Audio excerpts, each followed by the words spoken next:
Dans ce tutoriel, nous allons montrer comment utiliser les fonctions multi-MPPT et partage de puissance. MPPT, abréviation de Maximum Power Point Tracking, suivi du point de puissance maximale, est une technique appliquée à diverses sources d'énergie variables, telles que les panneaux photovoltaïques. Dans un système électrique, la puissance est un produit de la tension et du courant. Quelle que soit la source d'énergie, une augmentation de courant entraîne une diminution de la tension.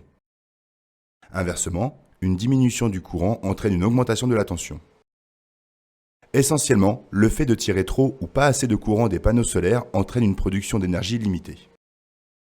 Cet équilibre optimal entre la tension et le courant est appelé point de puissance maximale. Le rôle du dispositif de suivi du point de puissance maximale est d'ajuster et de suivre en permanence le déplacement du point de puissance maximale, en veillant à ce que la puissance maximale soit constamment extraite de la source. La technologie multi-MPPT permet à un onduleur solaire de suivre indépendamment le point de puissance maximale pour chaque chaîne ou groupe de panneaux. Cela signifie que chaque groupe de panneaux peut fonctionner à son point de puissance optimale, ce qui maximise la production d'énergie et réduit les pertes d'énergie. Ainsi, en cas de longueur différente de chaînes ou de panneaux orientés différemment sur votre site, en cas d'ombrage partiel dû à des objets à proximité, des arbres ou des nuages, ou en cas d'encrassement, le multi-MPPT permet au système d'atténuer l'impact en ajustant le fonctionnement des chaînes concernées sans affecter les autres. Pour cet exemple, nous avons réalisé un nouveau projet à Genève-Cointrin avec un plan incliné fixe. Dans ce système, nous choisissons un onduleur générique avec 2 MPPT.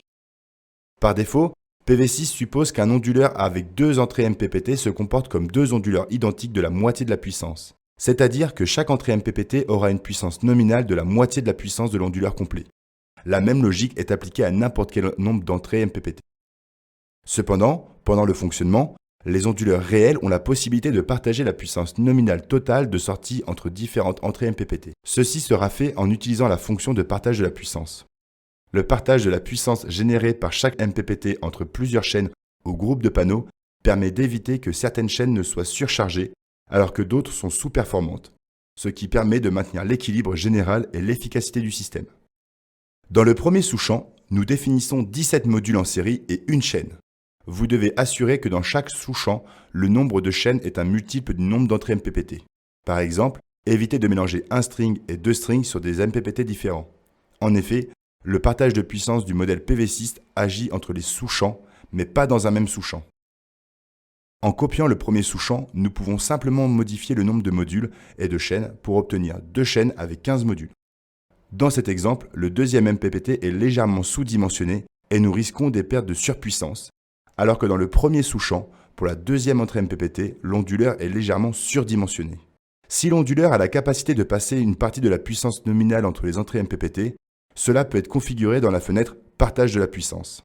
La fonction de partage de la puissance garantit que la puissance générée par chaque contrôleur MPPT est distribuée parmi les différentes chaînes ou groupes de panneaux en assignant chaque sous-champ à un groupe de partage de la puissance. Sur la droite de cette fenêtre, vous verrez une liste de vos sous-champs. Vous pouvez comprimer et décomprimer chaque onduleur. Sur la gauche se trouve la configuration de l'onduleur. En glissant un sous-champ de la liste vers cette fenêtre, il est possible d'associer des sous-champs pour le même onduleur.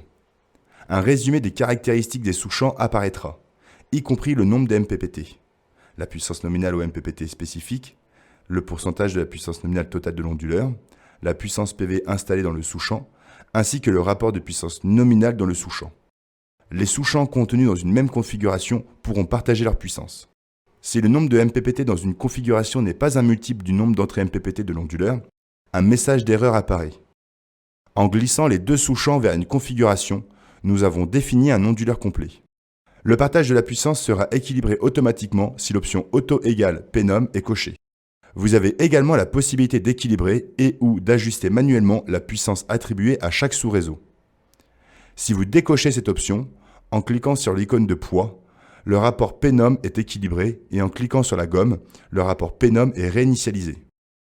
Nous utiliserons un rapport Pnom équilibré en activant l'option Auto égale Pnom pour éviter les pertes de surpuissance dans ce deuxième sous-champ. Dans le schéma unifilaire, vous pouvez visualiser la configuration.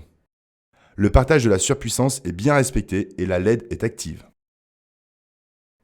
Le deuxième onduleur de cet exemple a 8 entrées MPPT et le système comporte 10 chaînes dont 5 chaînes ont 20 modules et 5 chaînes 22 modules. Rappelez-vous que le nombre de chaînes doit être un multiple du nombre d'entrées MPPT, puisque le partage de la puissance du modèle PV6 agit entre les sous-champs et pas dans un même sous-champ. Si nous assignons 4 MPPT à 5 chaînes, nous recevrons un message d'erreur orange soulignant ce problème. Dans ce cas, nous devons préciser la configuration en divisant les 5 chaînes en 2 sous-champs de 3 et 2, en assignant 3 MPPT au premier sous-champ avec 3 chaînes et 1 MPPT au second sous-champ pour les 2 chaînes restantes. Nous suivons le même processus pour les chaînes de 22 panneaux. Dans la fenêtre de partage de la puissance, nous voyons maintenant le deuxième onduleur et nous glissons les nouveaux sous-champs dans cette configuration comme dans l'exemple précédent.